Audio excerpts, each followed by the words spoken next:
everyone says to you, you should stay in the moment. What you do in the moment is what life is. I mean, life is that experience that you're getting in that moment. You can only really experience life in the moment. But what do you do when the moment passes? When every moment is going to pass and it goes into 5 minutes ago or 10 minutes ago, yesterday, last week, last month.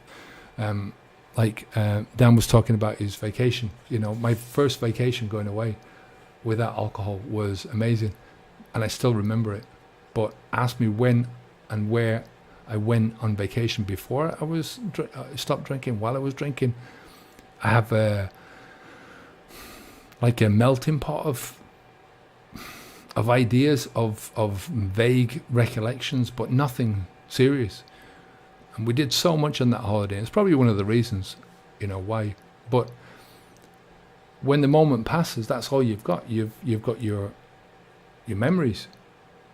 It was one of the first things that I did after I'd stopped was I pulled out this box of photographs. I don't have them here. Shoebox of old photographs. Now everyone's got the photographs on disc. These were the old-fashioned photographs that you buy the roll of film, you take the photographs, you take them in to get developed, so on and so forth, and you have the whatever it is. And I pulled these photographs out, and I couldn't remember half of the stuff that was happening. Most of the stuff, if I'm honest, where I was in the photograph, either on my own or with somebody else, or the most important moments in your life are those times, especially, the old days when we used to take photographs and you had to be fairly, you had to be selective, let's say, about what photographs you were taking. So there were photographs of your vacation, of Christmases, birthdays, weddings, special occasions. These are the occasions that you live for, that you work for. These are the things that you want to remember past a photograph, and you want to, pull out a photograph and go, I remember that. When you pull out a photograph, try this. Open up an old box of photographs for yourself and pull them out and say, what do you remember about this occasion? It will come to you in little. You'll have little bits of memory, but not much. When you don't drink, you get your memories back, and it's not as if you remember everything about your experiences. I don't think the memory works like that, but it's much more. You remember a lot more, so your quantity of memory expands, plus your quality of memory. The things that you remember, the colours and the smells and the people that you were with, and all these kind of different experiences. Like I said, your experiences with alcohol as a drinker, they start to revolve around alcohol. If you take something very simple like a meal, every meal, especially when we go out, revolves around alcohol, or something a bit more complicated like what Dan was saying, going out on a vacation. Vacations are meant to be relaxing, to be rejuvenating, to be time that you spend with your family. It's what we work for, as I said, all the way through the year. And instead, when you're a drinker, you come back from your vacation needing another vacation because you're so fucked up, because you've gone to bars and you've just filled yourself with poison instead of relaxing and do the things that you should have been doing. So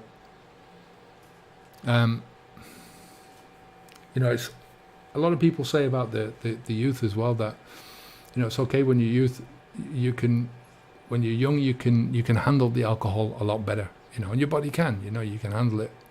You can handle the hangovers, you can handle the alcohol, maybe not the amount of alcohol. I think I was reading something that 90% of the violence in the world is caused by young men under the age of 35 or something. I can't remember the exact figure, so don't quote me on that. But how much of that is alcohol fueled? But at what cost? When they get older, and long-term damage, short-term memory loss. There's a thing called Wernicke-Korsakoff syndrome, wet brain syndrome, where you can't remember what happened to you 5 minutes ago. So you can have a conversation with somebody, ask you 5 minutes later what the conversation was about, and you won't remember it.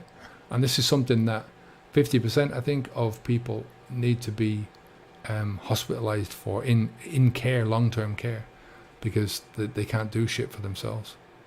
And this is all alcohol. And it's not just something that falls off a cliff that you all of a sudden get. It's a gradual decline. You know, like I said, I keep saying on this channel that alcohol is one of the few things that gets into your brain pure, neat, and that's swimming around your brain. Your thoughts are basically chemical reactions. So imagine that the alcohol is going in and interfering with all these chemical reactions. Now, once you stop drinking alcohol, it's a gift that you give to yourself. You know, as I said, my first holiday, my first Christmas, I was so nervous coming up to that first Christmas, but I remember everything in relative terms. I have a great long-term memory now and a great short-term memory now. Yeah, no problem, Dan. If you haven't subscribed already, subscribe to the channel. If you want to ask a live question, then click on the join button down below.